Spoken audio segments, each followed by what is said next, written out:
This video is going to be a look at the Ravens rookies and their attempts to cover NFL level receivers, tight ends, and running backs in the various situations the Ravens coaches are putting them in. It's a hot topic. I understand that.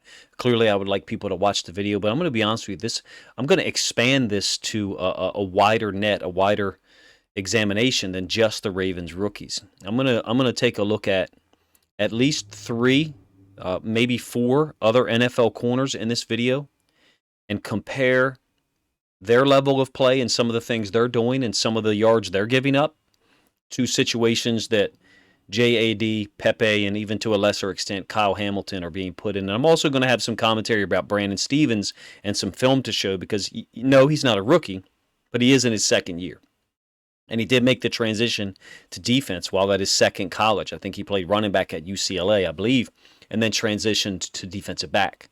And I'm glad we have him now with the season-ending injury to Kyle Fuller, obviously. So we're going to take a look at film of the Ravens DBs. That's going to be at the end. I'm going to be honest with you. I'm going to attempt to show some DB film of rookies through the first 3 weeks that illustrates how difficult it is to adjust to the NFL for those guys. I think it might be one of the more demanding positions for a lot of reasons. There is a huge learning curve related to the number of coverages that are played, new terminology, all right, and maybe fitting into a new defensive system in some cases.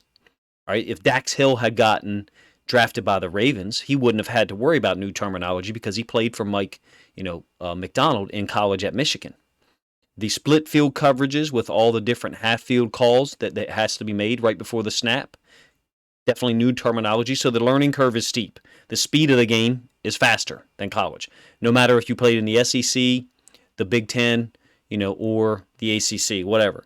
Also, the talent differential is more balanced, meaning the receivers you're facing have equivalent talent to you, or in some cases superior talent, as compared to the matchups that a lot of these DBs saw in high-level college football. And then finally, I'm going to talk about one story or point that I recall hearing Jimmy Smith say to a rookie DB or to a young DB. And he was talking about protection schemes by the O-line. And he was saying, look, if it's 21 personnel and it's 1st and 10 and it's pass, every team in the NFL is going to be able to block that up. And what he meant was, what that means is every team in the NFL is going to be able to pass pro that, so the quarterback's going to have time to get the ball out. It's probably not going to be a 3-step situation. It's probably going to be a 5-step or a 7-step drop with a intermediate or longer developing route. And so Jimmy Smith was trying to tell the corner in that situation, you are in peril, and so you have to behave accordingly.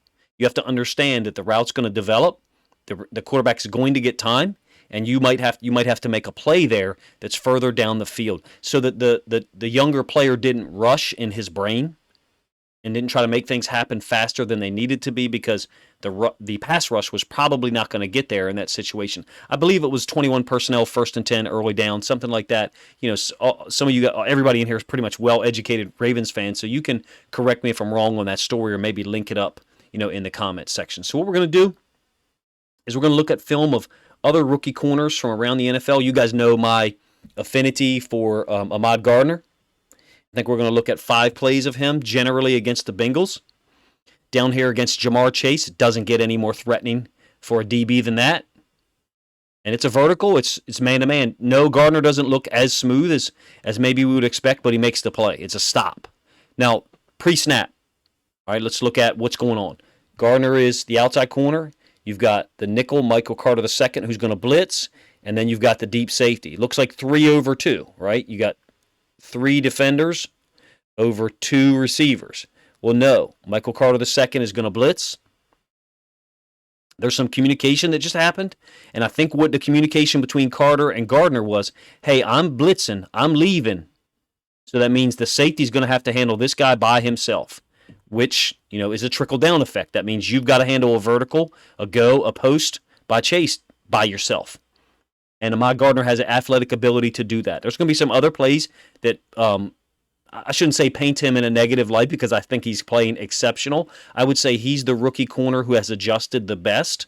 There are 2 situations from this Bengals game that I think I have in this video loaded up where he gives up touchdowns that he may or may not be responsible for. but he's making plays. He's being put not on an island, that's not the right word, but he's being put in stressful situations. Burrow's going to extend the play, I think. I believe this is T. Higgins, going to bring this route back to the sideline when the quarterback extends the play, and I think Gardner gets a pass breakup. He's communicating pre-snap with Michael Carter II.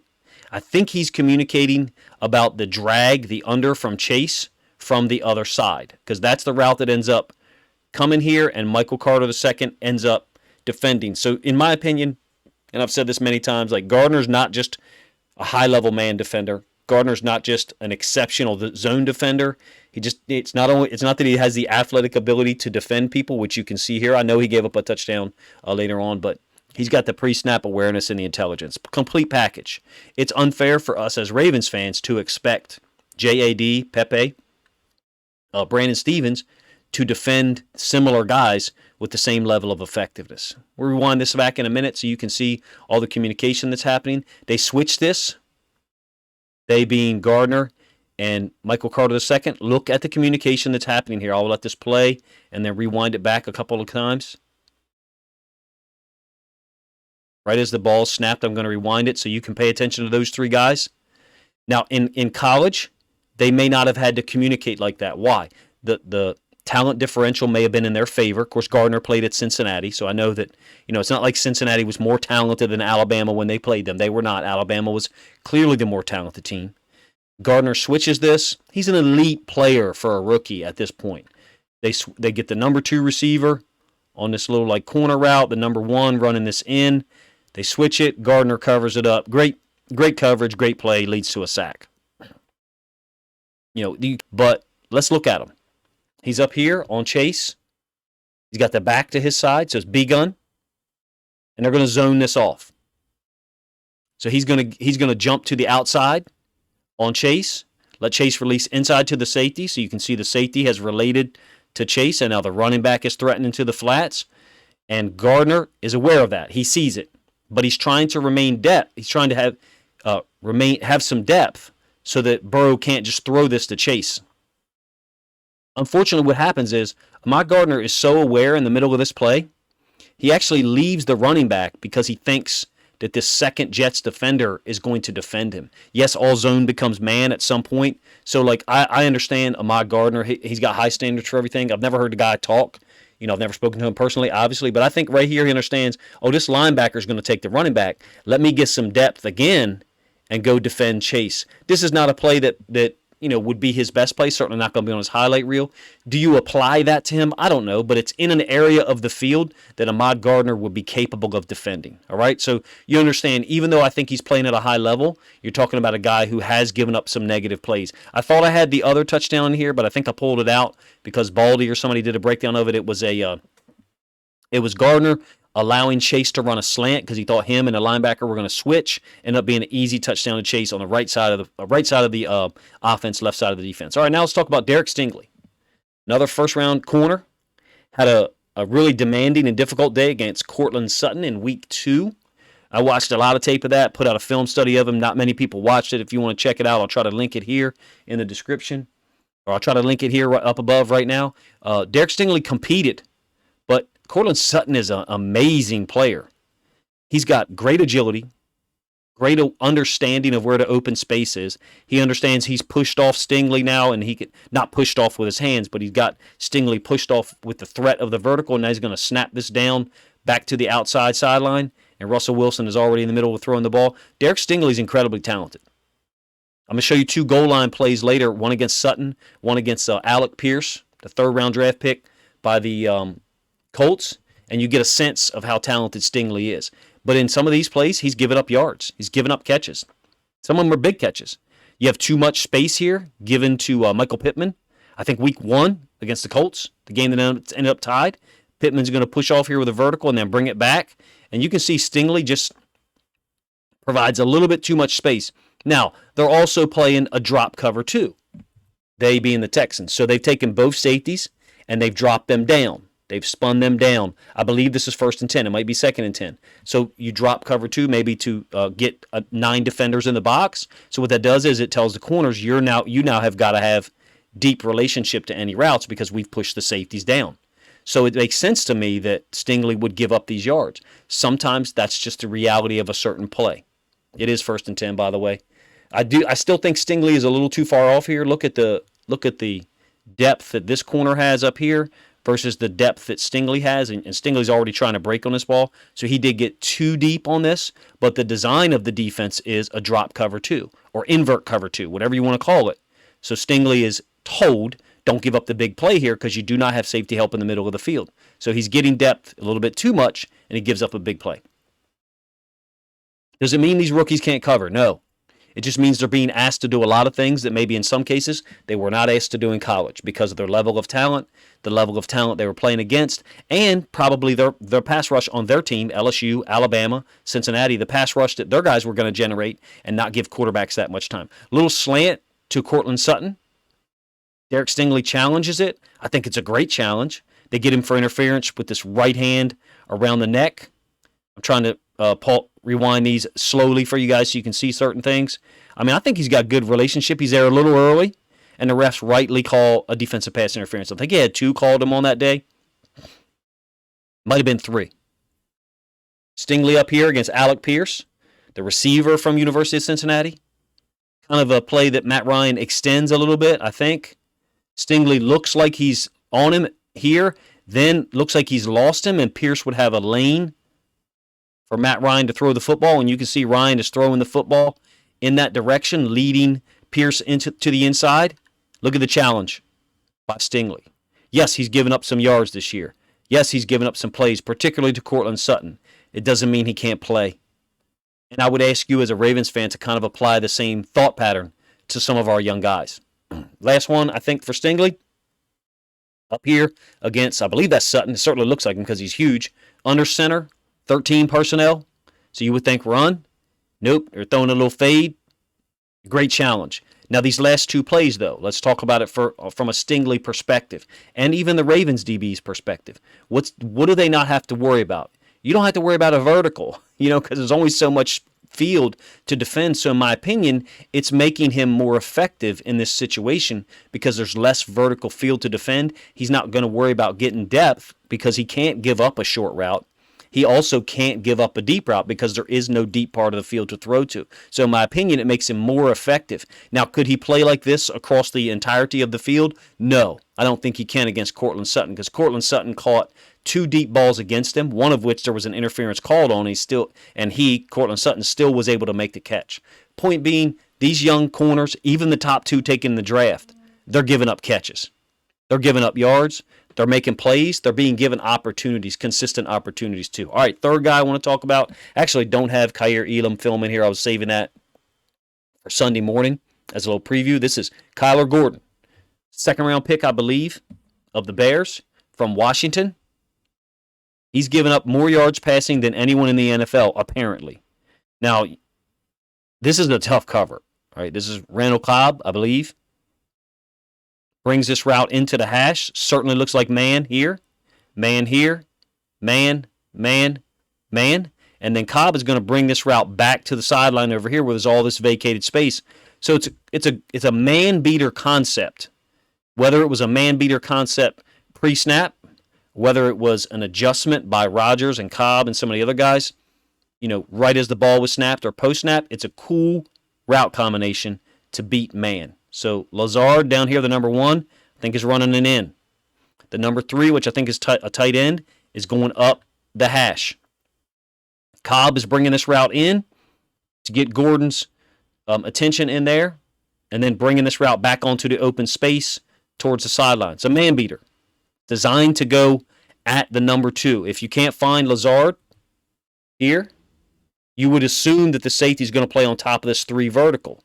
So you've really isolated the number 1 receiver on the outside corner, and you've really isolated the number 2 receiver, Kyler Gordon, on Cobb. Great throw by Rodgers, obviously. Great catch despite the challenge. I mean, I think that's a pretty good challenge for anyone, let alone a rookie. This video is going to be pretty long. If you're a Ravens fan and you're sitting through this, first of all, I appreciate you. I'm trying to calm fears about some of our rookies, even JAD, to be honest with you. I know he has not looked good. He has not. I think he's a better player than he has looked. How good does Kyler Gordon look on this? You're going to see the exact same route by Parker for New England against JAD. And Kyler Gordon is beat in a similar fashion to what JAD was. That's against Houston in week 3, I believe. Going to kind of move through some of these a little quicker so we can get to some Ravens film. Gordon down here in the slot. It seems to me they're asking him to play in the slot and play some outside corner. Very similar route. A little bit more of a vertical. I would say this is a climb. But he's getting to the inside shoulder of Gordon, taking him across here. It looks like Gordon thinks he's going to have safety help here, so he kind of passes him off a little bit. I don't think he just stops playing football right now. It looks to me like he thinks that there's to be some help, so he kind of starts to drift vertical here to maybe help out with an outside route. That's what it looks like to me, and then he realizes he should not do that. Whose fault is it? His fault or the safety? I mean, I have no idea. I don't know what the coverage call is. But it certainly looks to me like he expects he's going to have help for a moment right now. Drifts off. Maybe he's trying to steal one from the quarterback, honestly. Maybe he's trying to steal one on a late developing end because he sees the quarterback looking to that side. So maybe he's not passing this off. Maybe he's cheating and anticipating a throw by the quarterback, Davis Mills, and then realizes, oh, he didn't throw the football there. Now I got a problem. Look at the separation, though. That's not as a result of his inability to cover. That's as a result of him looking back at the quarterback, either thinking he had help or trying to cheat on the play and make a big play. All right, blitzing off the edge. Just so, because Stingley and him, I tried to show a couple of good plays, and I'll say it, bluntly here, those guys can freaking play. That's why they're on the field. I'm certainly not denigrating them at all. I'm not running them down and saying, look, these first round, second round picks can't cover. Why do you expect the Ravens corners to? No, if I stated it that way earlier, that was a slight mischaracterization by me. My point is JAD, Pepe, Brandon Stevens, Kyle Hamilton, yes, they have given up some plays. I think they're going to get better as the game slows down for them. Some of these by JAD are obviously concerning. No bounce in his feet really at all. Tapping his feet, but no turn of his hips, if you ask me, until it's too late. It's too late here with all this space that Parker gets to run onto. First play of the game, right? So, yeah, when we want him to play better. But to me, that looks very similar to the first deep crossing route that Kyler Gordon gave up against Houston. Pretty much same angle. Correct me if I'm wrong. Same game. I think that's JAD up there at the top side. Am I saying that JAD should be on the field for 30, 40 plays? Well, no. I'm saying that, we've got a guy who's better than he's showing at times. The ability is there. This one's a poor angle for the route. I think he goes too flat, trying to defend it. That's actually a poor drawing. I think he goes too flat, and the ball ends up being, a little more vertical to Parker. So gaining experience, it's certainly not good to give up plays. Parker shredded him. Let me ask you this, though. That version of Parker right there that we saw Sunday, if he played college football last year, I don't care what school he played at, where would you rank him as a receiver? Like in the draft coming out last year, if you got a healthy, that version of Devontae Parker, where would he be ranked at receiver coming into the draft? I think it's 1 or 2. I mean, there's other guys that, appear to have just equivalent talent, but he's really dangerous. With his speed and his length, so dangerous that once it was obvious to us we were having trouble with him, we spun the safety over the top. We spun Williams over the top to help JAD out. Let JAD play a little bit underneath, not worry about the vertical. Kind of wish we had done this that first touchdown to Tyreek Hill, right? When he just ran by JAD. And certainly looks like Mac Jones is looking to that side once he gets his drop. We get pressure, sacked by Queen. That might have actually been the first or second possession. But in any case, the point is illustrative, right? You see that we're helping him over the top. All right, going to talk about Brandon Stevens and then a little bit of Pepe. Stevens down here, inside leverage of the number 1 receiver. They're going to attack Marlon with this kind of like slant in by Corey Davis. And whatever the coverage is we've got right now, kind of looks like man because Stevens is jumping up on this China, what I think should be a China out by Barrios.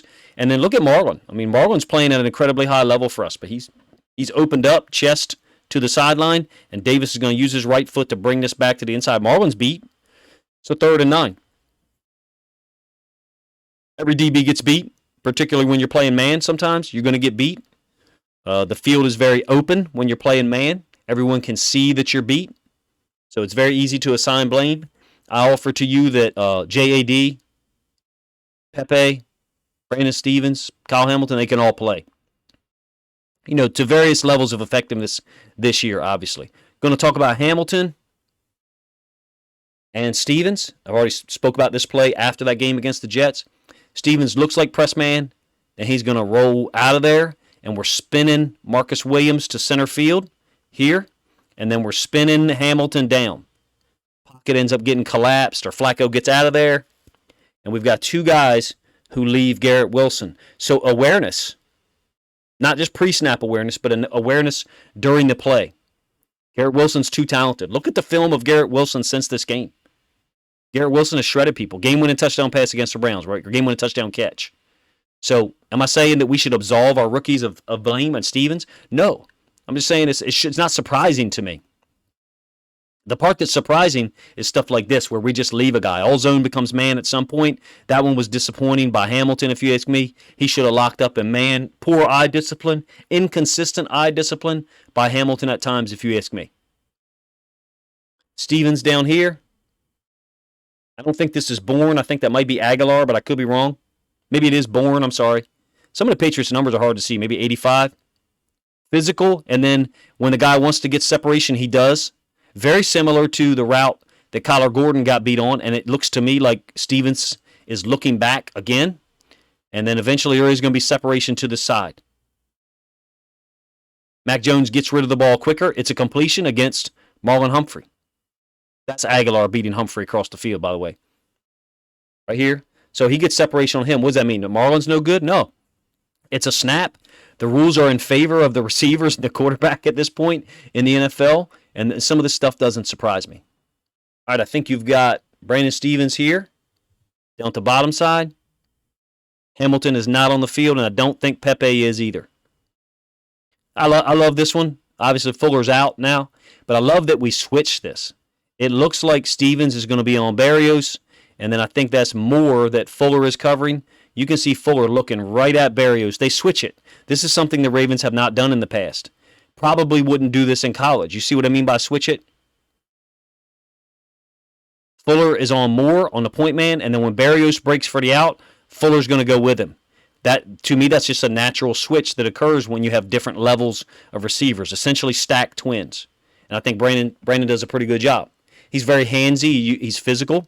I think he kind of has to be because there's a little bit of athletic limitations as it relates to him guarding certain NFL DBs. All right, let's start to talk about Pepe against the Patriots. Backs off. And he's very handsy. He's trying to be very physical. I love his feet, though. I don't know about you. Now, they start to get flat-footed here, but when he decides to turn his hips, he can turn his hips. That's actually not that good of a rep as compared to other ones we've seen, but I think it's because he's got a bigger, stronger receiver, looks like Aguilar, making contact with him. I really can't tell the Patriots numbers at all. Even during the game, I couldn't tell.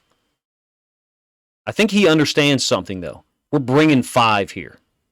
We're bringing 5 people on the rush, so I think Pepe backs off and understands that he's not going to have time to work like a double move on me. There's not going to be time for that. And you can see that this is a sack in the backfield. I think there was a flag. This is Matabike's sack on a 3rd down when he got held as well. I think Pepe has more ability than he's being credit for, to be honest, given credit for. Now, I think this is a completion that he gives up over the middle. Again, very similar to one that Kyler Gordon gave up, but Pepe competes. And again, we switch it. I'm glad that we switch it. To me, it looks like on this in-breaking route by number 1, it looks like Pepe's leverage takes him too far that way. And he lets the receiver cross his face. This almost looks like the funnel coverage that we play, but again, this is a half-field call. If you ask me, we've switched it, so the inside receiver is being taken over by Humphrey, and then Pepe's taken over the outside receiver who was stationary because he was on the line, and he's competing. I think he's a little small, a little undersized for some of these big receivers. And the Patriots had 2 or 3 of them, right? Great play by Hamilton. I don't think it can really be spoken how great of a play that was, because he's here as a part of the underneath coverage, and the route's going to be completed here. So it means Hamilton has to keep playing football and not buy a ticket.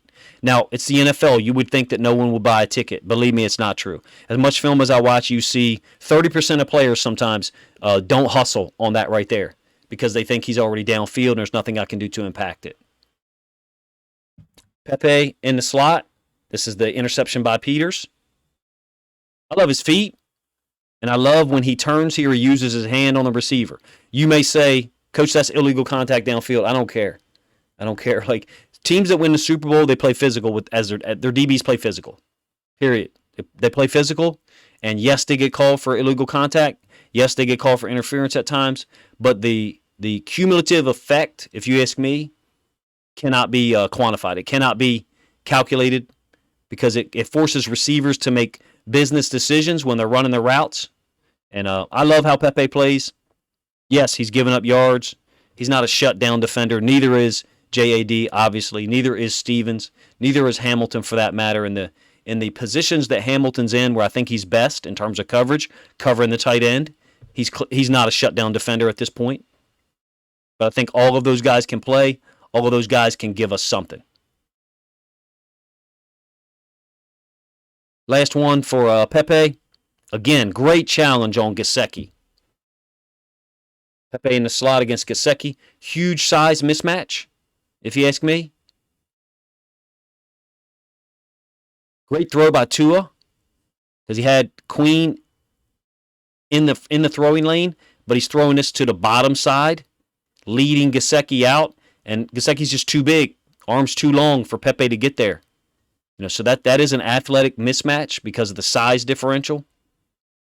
I'm not sure what you guys think. If I was able to get my point across, I'm not making excuses for our young DBs because we want to win football games, period. We have high standards as Ravens fans, and we should. But to expect them to do things differently than guys like Derek Stingley, Kyler Gordon, and I didn't get into young safeties like Jaquan Brisker, Dax Hill, but those guys have given up catches as well. Kaiir Elam has like really glowing stats. We'll get a chance to see him on Sunday. I'm gonna have about 6 or 8 plays to evaluate on Sunday morning of Kaiir Elam because we're gonna be going against him. So I'm very interested. I haven't looked at him yet. I have him saved, however. I don't think that our guys are that much of an outlier defensively. When they're in the proper position, meaning Humphrey and Peters are on the field, I think our guys can succeed. When they're being put in the wrong position as a result of injuries or players being unavailable, then I think that's where you're going to see huge mistakes, like JAD against Miami. He was put in a position where I don't think he could succeed. But that was by necessity because of the lack of available DBs that we had. I think Ahmad Gardner stands out for real.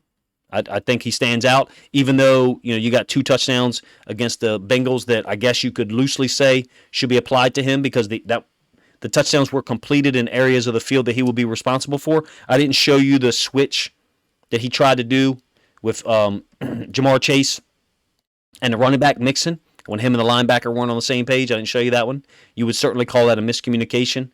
That happens when you're playing split field coverages, when you've got to make a pre-snap call in the 2 to 3 seconds before the ball is snapped, and no one makes the call, or maybe guys make 2 different calls. So appreciate you guys checking the video out. Let me know if you think I was able to get my point across. I'm not sure that I went into all the detail that I wanted to.